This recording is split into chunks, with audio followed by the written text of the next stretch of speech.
Oh, look at the time. David, I believe it's the Chainsaw Minute. Jordan, you literally look like you just like ran a 5K and walked into the recording booth. That's what I feel like, man.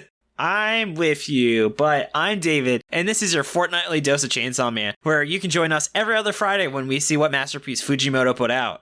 I'm Jordan, and if you are looking for the regular Shonen Flop goodness, you can find our next episode for our full thoughts on Earthchild featuring Laura from the Piecemeal podcast on Monday. It was a real good episode. You guys should listen to that. Hell yeah. Laura's first time ever being a guest on another podcast. Yeah, that was fun. It was exciting. She was a ton of fun. Yeah. She was. And just a note, these recordings are open to everyone to listen and chat along with us on the Shonen Flop Discord. You can catch us every other Wednesday at 5:30 p.m. Eastern Time. Final link in our show notes or on our site. And I want to give an extra big thank you to everyone who is joining our recording. Hell yeah. Love seeing more people show up. We definitely don't have to worry about the fan devil. But on that note, Jordan, what is your devil this week? Well, you might have been able to tell by how I sound, listener, and I already told David, I'm kind of sick this week. It kind of sucks. So my devil is the sick devil. Man, like it's not COVID. Doesn't it fucking suck that the other diseases couldn't just fucking chill while COVID's happening? You know? We still got the other shit happening, and right. ugh, come on. It's not your time. I wonder if Fujimoto's gonna make the COVID devil. We got war. Pestilence could show up at any time. Mm-hmm. There is debate if Makoma is like one of the devils, the conquest devil. Yeah. Well, the thing about the Four Horsemen is that there really is no super strong consensus on what the Four Horsemen are. Except for Death. I thought Death and War are always one of the horsemen. That's what it is. It's Death and War, and then the other two, it's like usually Pestilence is there, and then people are like, I don't know, Strife, Famine. Yeah. Like, that's what I would consider it, but sometimes it's like, not famine or pestilence, it's like strife and conquest or some shit. Or pedophile manga authors. Yes. That's the guy who rides under the horse. Anyway, Dave. Oh, Mike. As long as he only rides under ponies. That's Mr. Hands. Anyway, David, what's your devil this week? Oh, so my devil is the travel devil. I was just in Seattle. I had a great time. Took a red eye yesterday. I still feel like death because today I literally was like it just was a fucking nightmare. The sheer volume of things I had to take care of because Rachel was finally moving out of her apartment, moving in because she had someone sublet for 2 months. Whoa. And their time is over, so now we had to move every single thing into my apartment. So that was a challenge. That sounds stressful, yeah. Not the best of times, but it was the worst of times. But congratulations, that's cool. Oh, thank you. So, very excited about that. Yes, I am too. I'm sure she is as well. We have a special treat where we have the legendary Tre giving their super awesome read of the chapter titled. Tre, take it away. Chapter 105, Red Hot! Yeah! Chapter 105! Fucking Tre's an absolute legend. Yoru is furious about how Aza is just walking away from the dude who said, yeah, I'm Chainsaw Man, you know? But Aza says, that's fucking stupid. Why would Chainsaw Man just tell me his name? Why would Chainsaw Man just reveal his identity to me? That's something an idiot would do. Come on, Yoru. And Yoru is, of course, like, what the fuck? Don't call me an idiot. But Baka. I'm not stupid, you idiot. But anyway, Aza doesn't have time for this shit because she's got to go see Yuko, who is recovering from her leg wound. Aza brings her soda, or specifically soft drinks as they call it, and she loves it. Yuko asks Aza to share their deepest secrets so that they can be friends. Aza says she pissed herself yesterday. Whoops. She pissed herself yesterday. Aza says she pissed herself in grade school, and Yuko reveals that she murdered her neighbor yesterday. You know? Popcorn David. Speaking of, I thought you were going to be like, speaking of people who murder their neighbor. Yeah.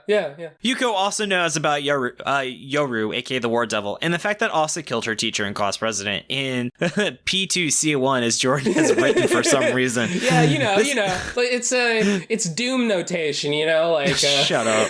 First level's E1M1, you know, it was P2C1. Part 2, Chapter 1. Yeah. As we call the first chapter of Earthchild. Chapter 1. V1C1. There we go. Yes, there are no other chapters of Earthchild. No. I feel very bad. We were talking to Shuckmeister, and he's like, yeah, I'll read it this weekend. And I just was like, all right, buddy, have fun with that. All right, man. Just didn't want to be like, yeah, don't do that. Yeah. But this is because Yuko made a contract with the Justice Devil. Oh my god, the 8th deadly sin! God, what a callback. Real ones get that. Yeah. Giving her the power to read minds. She tells Asa that she's going to help her with her bullying problem before uttering the most terrifying phrase you could possibly hear from a high schooler. Don't come to school tomorrow. Oof. And I wonder if the translator had to go through the Shonen Jump legal department about how they worded that translation. It was a fantastic way to word it, too. Like, a lesser author would have just been like, oh, you got bullies? Well, how about this, Asa? What if I go to school tomorrow and kill all the bullies? But no, Fujimoto's just like, you know what I mean. You know what I fucking mean. Don't come to school tomorrow. Don't come to school tomorrow. You know what I mean. God, I don't even know how to talk about this topic without getting in a ton of trouble, so let's move on. Blew my goddamn mind, this chapter. Anyway, David, why was this week's chapter a 10 out of 10? Oh my god. So I have to say, I really love the Baka Kawaii War Devil. Definitely Uwu must protect. Love her, yeah. Also, speaking of references, that Smash Mouth reference when he said you're not the smartest tool in the shed. Yeah. I want to know if that was inserted, but it is Fujimoto, so it may literally have been in the original translation. We might have to get someone on that. But what sharpest tool in the shed as I fuck up the expression of calling someone unintelligent. Oh, yeah, absolutely. Actually, I could see that's it's like from Trailer Park Boys, how he always fucked up his expressions. He would definitely say you're not the smartest tool in the shed. I love Malifaux. No, what I love about that part, one of the things, first of all, I love how when Yoru first showed up, again in P2C1, as we've mentioned, when Yoru first showed up, she was like super cool and collected and seemed very like above it all. But as we gotten to know her, it's like, oh, you're just like a kid. You're just kind of dumb. You're kind of like a more competent, or at least like a more sinister power, you know? Yeah. And one of the things I really love about this segment is when Yoru's like, we gotta fight Chainsaw Man, and Oz is like, why don't we just lead a devil to the school? I don't know, you figure it out. And they're standing next to each other, and there is one thought bubble that says, I wonder if I can tame her. And it is ambiguous who's thinking that. They both could be thinking that. It's very possible, and in fact probable, that they are both having that exact same thought at the same time. That was like amazing when I saw that. That is pretty hilarious. Yeah. What else is great? I also noticed that, once again, Fujimoto, I can't tell if he made the War Devil like 6 inches taller than her, if he fucked up his perspective, because she's standing behind her but is notably taller. The War Devil is... Doesn't the War Devil float a little bit? No, she was definitely standing on the ground. Mm. Other shots where he's shorter than her, as it should be with the perspective. So I think Fujimoto just fucked up the art. Maybe. I'll have to double check. But Fujimoto is my lord and savior, so I would assume. Yeah, I also like how, Fujimoto, it's so interesting how Fujimoto chooses sometimes to recycle a panel, but other times he redraws it. And it's effective when he does it, too. Yeah, when they are sitting and talking, he redrew every panel. Yeah. If you look at how the wrinkles on their clothes are. It's very slight, but yes, I absolutely looked really close to find that. And yeah, the lines are just slightly different each time, but he got them extremely close. That alone is extremely difficult, to replicate a previous drawing like almost identically. Yeah. So what were some things that you really enjoyed about this chapter? Oh my god, the twist was insane! God, what a Holy fucking great shit. line. I love how casual the whole thing is. They're just sitting there, and like the shadows are moving, which implies time is passing longer than it feels like, while they're just sitting there silently. And then just completely casually, Yuko's like, oh yeah, I killed my neighbor yesterday because he was on welfare and spending his money on pachinko machines. And meanwhile, like, Oz is just like, what the hell? What Maybe the hell? The Justice Devil has been Shapiro. Ooh, yeah, the Justice Devil seems pretty conservative, honestly. Let's say, for the sake of argument, that I am a giant devil made out of muscles, and you, the adult teacher that I am obsessed with, is nice to you. Let's say that I do this for the sake of argument, blah, blah, blah. Anyway, David, let's keep going. I don't know how to end that joke. It's okay. Man, the one thing I wish I could have done is, I failed, this would have been so stupid, looked around as amazing, is, you know how Asa had to get new shoes? Yeah. What if Yuko had just went, wow, Asa, your kicks sure are pumped up? Shut the fuck up. You know Fujimoto would made that the fucking funniest line of all time. I mean, yeah, if he had done that, he would have found a way where that wouldn't be terrible. I mean, that makes sense because I'm sure this is why you said that. But that song's like about a school shooter. Yes, that's literally the reason why. I'm saying that because like some of our listeners might not know that. I don't know. Whatever. Yeah. Okay, sure. I also, by the way, one thing I did is I reread chapter 97 because I don't know if it's established everyone with a contract has mind reading powers, but it actually adds some interesting notes to chapter 97 if you do assume she can read minds as well. Which one's 97? The school president. Yeah. As you put it, it's P2C97. Ooh, well, it would be P2C1. Fuck. Whatever. So the big thing is there are two moments where I assume if she could read minds is one, she eats a Chainsaw Man bun directly in front of Asa, which at the time seemed like just a normal thing. But if she knows Asa's hatred of Chainsaw Man, that could have been intentional. And the other one is how she knew Mr. Tanaka and the pedophile liked Asa. Yeah. So because you could just say she unnoticed, but now if you know he could read her mind, that makes it a lot clearer why she so explicitly was aware of that. That's really interesting. Oh, man, I'm going to have to reread Chapter 97, too. Jordan's definitely like, fuck, I really should have reread Chapter 97. Yeah. That's why people listen to us for things like that. You're getting what you pay for, listener. I mean, you pay for nothing. You don't pay anything if you're listening to this, but that's why this podcast is like this. How about you, though, Jordan? Did you have any other thoughts? Because I just had two more notes I wanted to talk about. Yeah, so something that was kind of interesting is that Yuko killed one of her neighbors, and then there's another neighbor who shows up, and she's just like, "Oh yeah, that's my other neighbor. He gives me pickles and snacks sometimes." And that to me, I don't know if this is true, but it feels like when that happened, I basically heard Fujimoto picking up a Chekhov's gun and cocking it. Yeah. Like, I don't know what he's going to do with that, but I feel like he's going to do something with it.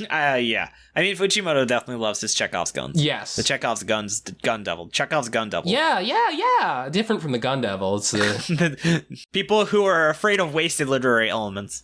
It can only attack you if somebody mentions you like a long time ago. 2 acts ago. Yeah. Or 1 act ago. Yeah. Oh, yeah, it's only if it was mentioned in part 1 of Chainsaw Man. Yeah. But yeah, I do want to say, I'm going to be real with you, Jordan. Yeah. Fujimoto cannot draw fucking sneakers. It's weird. Right? Yeah. Like, he very explicitly draws them terribly, and I don't know why. Sneakers are tough. Feet in general are tough to draw. Unless you have, like, a foot fetish. If you don't have a foot fetish, then they're very difficult to draw. Yeah. My last point was also, I find it interesting now Asa has 2 allies that can read her mind, which really just makes their dynamic interesting. I guess she can't read the mind, though, of the War Devil. It's a little confusing, because part of it is that, like, I feel like maybe the War... Is it that they share, like, the same mind? So the War Devil can read her mind because he physically inhabits her body, so he is, I assume, able to physically read her mind. Yeah. Because he can possess that part of her brain. I don't know otherwise how it works. Oh, yeah, I don't either. That'll probably be expanded upon as things go through. I mean, it's not something that we absolutely need to know right now, but it's interesting. Yeah. Is there anything else you want to say, or shall we get a sign off? Somebody pointed out in the Discord channel, in the Discord chat that we have called the Fujimoto Chat Zone. Please join, listener. It's a lot of fun. Yeah. They pointed out that the use of shadows in this, and the use of shadows in this fucking chapter is incredible. Like, when Asa goes to talk to Yuko, the whole thing's bathed in light, and as the time goes on, the whole area, you start seeing the shadow descend. And as Yuko's talking about her crimes, the shadows have basically covered most of her body until finally at the end, she's like looking at Asa and just completely in shadow. It's amazing. God, you can just dissect this entire comic for like ever. That's why I love you, Fujimoto. It's almost like we do a 20-minute podcast on literally 1 chapter of manga every week. It's not enough, though. We could have this go on for an hour, but let's not do that. Yeah, well, we'll have to figure out what we're going to do when the anime starts. Oh, yeah. God, I'm so psyched for the anime. It's going to be on Tuesdays as well, so we're... Nice. Fujimoto Tuesdays. Yeah! Chainsaw Tuesday. Yes. Denji Day. Denji Tuesdays. What, Jordan? What time is it? Oh, no, David. I'm looking at my watch, and it looks like, unfortunately, the Chainsaw Minute's passed. Oh, no. Yeah. Oh, no. Yeah. Jordan, I want to say thank you so much for being a great co-host and editing. You're welcome, Dave, and thank you so much for helping put all this shit together, man. And edit. Thank you so much for putting up with me. And putting up with me. Oh, anytime, babe. Thanks.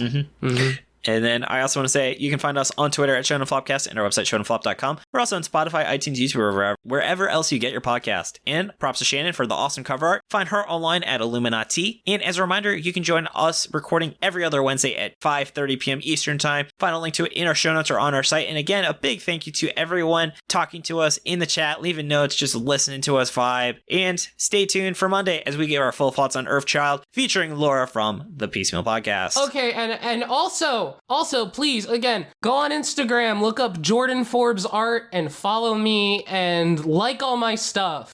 I already do, baby. I know, David, and I really appreciate that. Thank you so much. But yeah, we've been here for too long. People are starting to kick us out, you know? Yeah. It's the whole place is closed. Just, Jesus Christ, guys, just let us fucking finish. Oh my God. It's all right, Obama. You can have your desk back, Obama. Just 1 second. For some reason, they're upset at us recording this in the Oval Office. But anyway. Remember how Obama was just kind of in Earthchild? Yeah! That's a sneak peek at our recording. Yeah. So, bye. Bye.